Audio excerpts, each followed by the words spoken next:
प्रस्ताव भी इसमें शामिल करेंगे आप?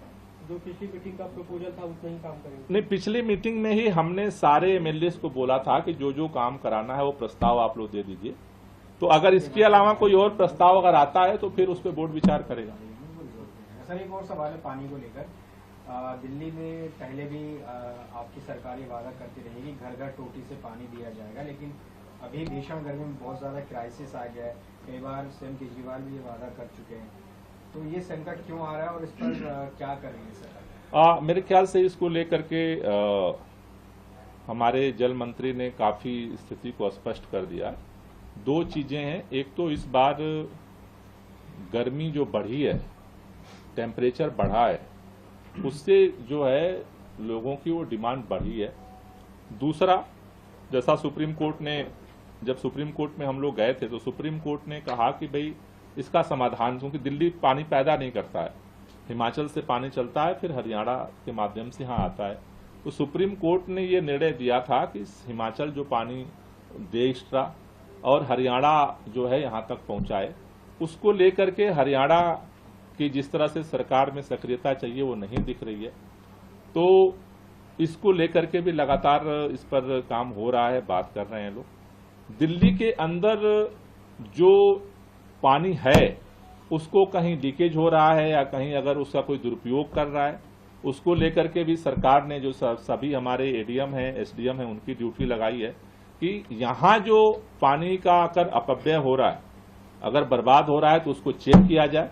और दूसरा हमारी कोशिश है कि एक्स्ट्रा पानी हिमाचल और हरियाणा से हमारे पास आए। मुझे लगता है कि जल्द ही इसका समाधान होगा। सुप्रीम कोर्ट में सुनवाई चल रही थी, टैंकर माफिया की बड़ी बात वहां पर सामने आई और कोर्ट ने भी कहा कि क्या दिल्ली सरकार को कार्रवाई कर रही है टैंकर माफिया पे? देखिए, मैंने कहा कि किसी भी तरह का, जैसे जो एडीएम और एसडीएम को जो ऑर्डर दिए गए, कहीं भी किसी तरह का अगर पानी का इस तरह का दुरुपयोग हो रहा है उस पर वो कार्रवाई करें। सर, आज तक के स्टिंग ऑपरेशन में ये दिखा है कि टैंकर माफिया दिल्ली में किस तरह से ऑपरेशनल है। जगह जगह से पानी उठाया जा रहा है, चाहे संगम विहार हो या बवाना, और उसको बेचा जा रहा है लार्ज स्केल पे। ऐसे ऐसे वेंडर्स है जो 50,000 लीटर दिन का कमिट कर रहे हैं, उस पर क्या एक्शन होने वाला है? जिससे मैंने कहा ना कि बात केवल एक जगह की नहीं है, वो तो चीज सामने आ गई है। दिल्ली के अंदर आप कहीं पर किसी भी तरह का अगर पानी का कोई दुरुपयोग कर रहा है, वो चीज सामने आती है, उनके खिलाफ सख्त कार्रवाई सरकार करेगी। इसमें एक और एडिशन है, राजनीति भी बहुत है। सचदेवा जी आज पुलिस कमिश्नर से भी मिलकर आए, लेकिन चंदोलिया भी इस तरह की चीजें हो रही है। पाइपलाइन में लीकेज को आप ठीक से मेंटेन नहीं करते हैं, आप टैंकर की चोरी को नहीं रोक पाते हैं, पानी की जिस तरीके से बर्बादी हो रही है दिल्ली में उस पर कोई रोक टोक नहीं है, बहुत मिसमैनेजमेंट है। और आप लोग सिर्फ आरोप मढ़ने का काम करते हैं हरियाणा पे, जबकि हरियाणा तो प्रॉपर पानी दे रहा है। एलजी साहब भी नहीं मानते हैं कि पानी की कोई कमी है, इस तरीके से मिसमैनेजमेंट बहुत। देखिए, मैं एलजी साहब के बारे में ज्यादा कुछ नहीं कहना चाहता। एलजी साहब अगर सब कुछ मानते हैं तो रोक क्यों नहीं देते हैं? पुलिस भी उनके पास है, सारे अधिकारियों को भी लेके बैठे हुए हैं। तो एलजी साहब पता नहीं क्यों मुझे कभी कभी लगता है कि भाजपा के प्रवक्ता बन जाते हैं, भूल जाते हैं कि वो दिल्ली के एलजी हैं। एलजी वो दिल्ली के हैं, चिंता उनको हरियाणा की होती है। भाई, हरियाणा के राज्यपाल बन जाइए, इतनी चिंता है तो।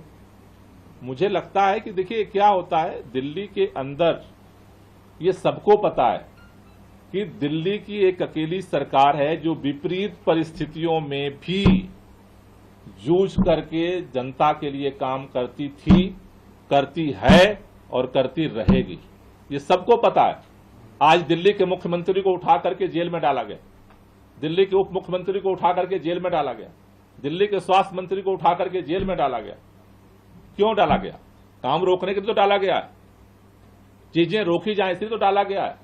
लेकिन उन सब विपरीत परिस्थितियों के बावजूद भी मैं दिल्ली के लोगों से एक ही बात कहना चाहता हूं, अभिमन्यु को हर तरह से चक्रव्यूह में घेर करके मारने की साजिश हो रही है, लेकिन दिल्ली की जनता के लिए कल भी हमने काम किया है, आज भी हम काम कर रहे हैं और कल भी हम काम करेंगे। यही दिल्ली के मुख्यमंत्री का जेल से संदेश है और हम उसके लिए जूझ रहे हैं। सुप्रीम कोर्ट हम क्यों गए थे? अगर सुप्रीम कोर्ट ने आदेश दिया कि हिमाचल पानी दे, पानी जब आ ही रहा था तो सुप्रीम कोर्ट ने आदेश क्यों दिया?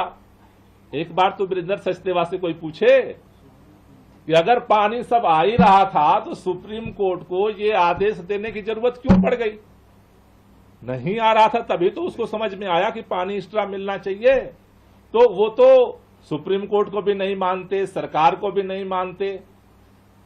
मेरा केवल इतना निवेदन है कि हीट वेव बढ़ा है, हम सबकी वजह से बढ़ा है। जिस तरह से जलवायु में परिवर्तन हो रहा है उसका प्रभाव दिल्ली में इस बार दिखा है। हमारी कोशिश है कि हम मिल करके इसका जल्दी से जल्दी समाधान करें। हम हरियाणा सरकार से भी बात कर रहे हैं, हिमाचल की सरकार से भी बात कर रहे हैं, हम अदालत के सामने भी जा रहे हैं, हमारे सारे अधिकारियों को ग्राउंड पे भी हम उतार रहे हैं। चौतरफा हमारी कोशिश है। दिल्ली के लोगों से भी हमारी अपील है, अगर कहीं भी पानी का अगर दुरुपयोग आपको दिखता है तो आप भी उसको नियंत्रित करें, क्योंकि ये हम